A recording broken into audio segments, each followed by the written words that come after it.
In the last couple videos, we unboxed and assembled our Phantoms, charged up the batteries, we've downloaded the application and connected our smartphones to the Phantom 2 Vision's camera. Now we're ready to come outside, calibrate the compass for the first time, and take a look at how to take off, do some basic flying, take a photo, land, and share the photo. So let's get started. First thing we're gonna do is, you notice I have inserted the Phantom's battery right into the back here. It's locked firmly in place. I can press it one time to check and see that I'm fully charged. That's great. Now the next thing we're gonna do is turn on our remote controller by flipping this switch here. Okay, our remote controller is on. Now we're gonna turn on our range extender here by flipping it to the on position. Now what you wanna do is find a good spot to take off and land from. We're out here in a little bit of a thick grassy area. It's better if it's a little bit smoother than this, or a little bit flatter area, but you know, this can work for now. I'm gonna set the Phantom down. To turn on the battery of the Phantom 2 Vision, you're gonna press the button once, then immediately hold it down for at least 2 seconds. So I'll show you here. If I press the button once, I can see the voltage. Now, when I do that, if I press it once and then immediately hold it down, press it once, hold it down. Now the Phantom 2 Vision is powered on. Those beeps you hear are the ESCs arming themselves. So I'm gonna go ahead and set the Phantom 2 Vision just like this so that it's pointed forward away from me. Now before we fly the Phantom for the first time, we wanna make sure to calibrate the compass. This is very important, as the Phantom will not fly right if the compass is not calibrated. So to do that, we wanna switch the S1 switch from the top position to the bottom position and then back to the top position quickly, about 8 or 10 times. So when I do that, you're gonna notice that I'm in calibration mode because the lower LEDs will go to a solid yellow light. So I'm gonna go from the top to the bottom and back up to the top 8 or 10 times. So 1, 2, 3, 4, 5, 6, 7, 8, 9. Now if I look at the Phantom, I have a solid yellow light here, which means that it's in calibration mode. What I'm gonna do is leave it on the horizontal plane and slowly rotate 360 degrees, keeping it as level as I can.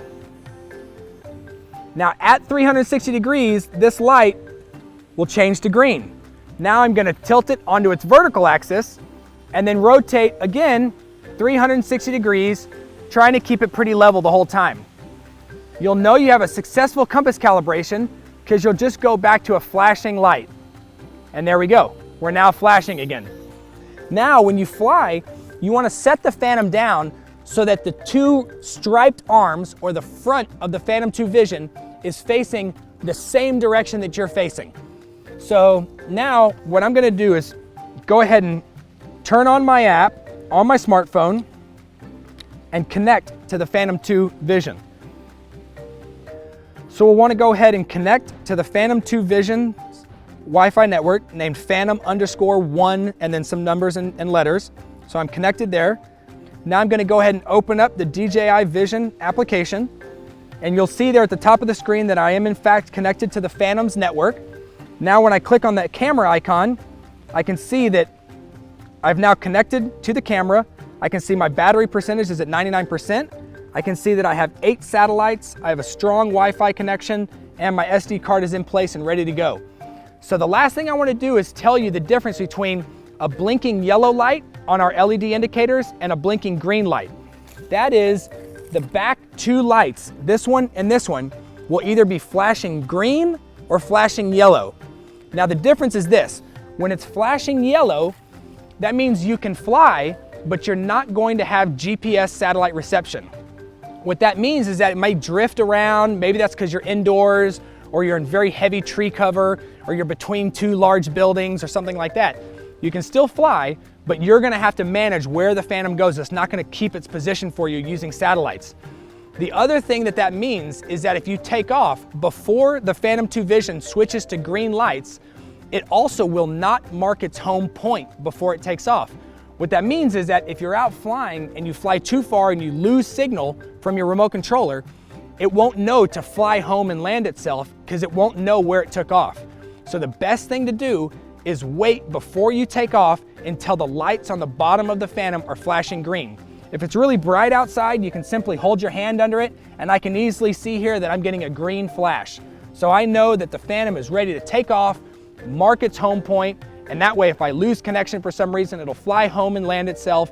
Also, that means that it has plenty of satellite so that when I let go of the controller, it's gonna maintain its position, even fighting a strong wind like we have today. So what I'm gonna do here, next thing to do before you take off, is you wanna back up a little ways and have the Phantom kind of out in front of you. You're looking at the back of the Phantom. That will allow you to make sure that you and the Phantom are both pointed in the same direction, which will make your left the Phantom's left, your right the Phantom's right. That's gonna make it a lot easier for your first several flights. So to take off, what we're gonna do is lower both sticks down and to the extreme corners. So down and toward each other. That's gonna start the motors. Once I do that, I can simply increase throttle. It's spring loaded to the center. I'm just gonna push it up a little ways and hold it there and let the Phantom come right off the ground.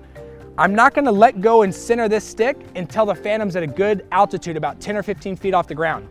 So let's go ahead and do that. Then we'll talk about what these other sticks do. Down and together, starts the motors. I push up on the throttle, let it come off the ground. Then I can let go of the throttle once it's about 10 or 15 feet in the air. For this video, I'm gonna come down just a little bit lower to make sure that you guys can see the Phantom okay. Now, once I let go of the sticks, it is maintaining its position using satellites. Now, it will move around just a little bit because we obviously don't have access to military grade satellite. It keeps itself within about a 6-foot radius. Now, the best thing to do is once you take off, fly out a little bit in front of you so that you maintain a nice distance from yourself to the Phantom. If you take off and the Phantom comes right up over your head, it will confuse you on your early flights. So the first thing you'll want to do once you get the Phantom in the air is to learn what the right stick does, which is to go forward, back, left, and right. Kind of your cardinal directions, north, south, east, and west of the Phantom. So when I press forward, it goes to the Phantom's forward. When I pull back, it goes back. I go right, it goes right, left, and goes left. Now keep in mind, on your first several flights, you don't want to go all the way forward, back, left, and right, because this is what that would look like. Back, forward, right, left. Now you don't want to do that when you first start flying because it's going to start flying too fast for you. So the best thing to do is just make real easy adjustments. Back, left, right, forward, and then when you let go, the Phantom is going to maintain its position. So if I bring it over to here and I let go, the Phantom will maintain that general position based on GPS coordinates. So the next thing is to know that your left stick controls going up and down, up and down. When you let go of the stick, it will level out its altitude and maintain that altitude. When you push the left stick to the left or to the right, the Phantom rotates. Now I'll tell you, for your first several flights, the best thing to do is keep the back of the Phantom facing you so that you don't get confused on its orientation.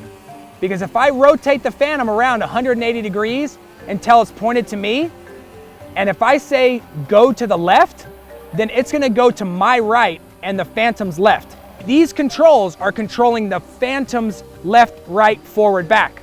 So if I'm facing myself and I say go forward, which is normally I'm thinking go away from myself, then it's gonna start coming at me. So the best thing to do for your early flights is to leave the Phantom pointed away from you for your first several flights and make sure you're in a nice open space. So that's your right control, your left control. Now let's take a look at the application and let's take a photo. So here I'm gonna tilt up my camera a little bit. Let's go up here into the air a little ways. Get a nice view of the water. So I've gone up to about 60, 70 feet here. And I can take a nice aerial photo of the lake by pressing the photo capture button. Now if you'll notice, I just went straight up. The Phantom is now 100 feet directly above our location. Okay, so once you've taken your photo and you're ready to come back down and land, what you want to do is, if you rotated while you were up high to get a better picture, what you want to do is make sure to rotate so that when you come down, you'll be looking at the back of the Phantom. That will make landing very easy so that your left is the same as the Phantom's left. So I'm gonna look up and I'm gonna rotate slowly until I see the 2 green lights are kind of facing toward me, so that I know that I'm looking at the back of the Phantom. Now, I'm simply gonna reduce the throttle stick a little bit. I'm gonna pull it a little bit below the center. You don't need to pull it all the way down or anything like that. It's gonna be nice and easy coming straight down. It'll use GPS to maintain its orientation in space and come straight down. You can also adjust the forward, back, left, and right while it's coming down to put it exactly where you want it. Now, once I have it at the altitude that I want it, I can let go of my sticks and it's gonna maintain this position. So what you wanna do is position yourself so that you're over a nice flat spot on the ground. You have about 10 feet or 3 meters of altitude. So then I'm just gonna go ahead and reduce my throttle stick over my flat spot. And once it touches the ground, I'm just gonna reduce the throttle all the way until the motors stop. You've now landed your Phantom and have completed your first successful flight with the Phantom 2 Vision. Now that we've taken that aerial photo, let's go ahead and use the application to share that out to social media. Now, with our initial release of the application, it's important that you disconnect from the Wi-Fi network of the Phantom before you share out the photo. So I'm gonna go ahead and back out of the camera app and into my album. Now, while I'm still connected to the Phantom 2 Vision, I'm gonna take that aerial photo and synchronize it with my phone. So if I click on the photo I like, that we took while we were in the air, I can look at the photo and say, oh, that's a nice picture, great. So I'm gonna click the little blue button at the top right. It's now synchronizing to my device so that it'll now be saved locally on my phone. Now I'm gonna back out of that. Now that it's locally saved on my phone, I'm gonna go ahead and just turn off my Wi-Fi.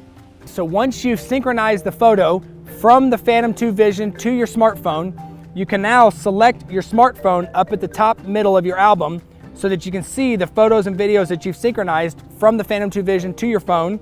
We'll select the photo that we just took. We see a nice, great aerial photo here of Lake Austin. Now, when you click the screen at the top right, there's a little share icon.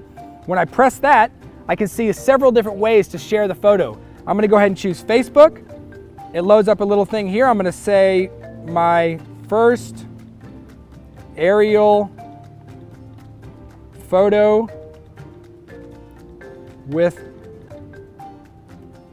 the Phantom Vision. Okay, great, post. So we have now flown the Phantom 2 Vision for the first time. We've taken our first aerial photo, we've synchronized that photo and shared it out to Facebook without ever having to use a single wire or any computers. Now be sure to like our Facebook page where we'll be posting additional videos that take in-depth looks at the different features and functions of the Phantom 2 Vision. So once again, thank you for choosing DJI and have fun flying.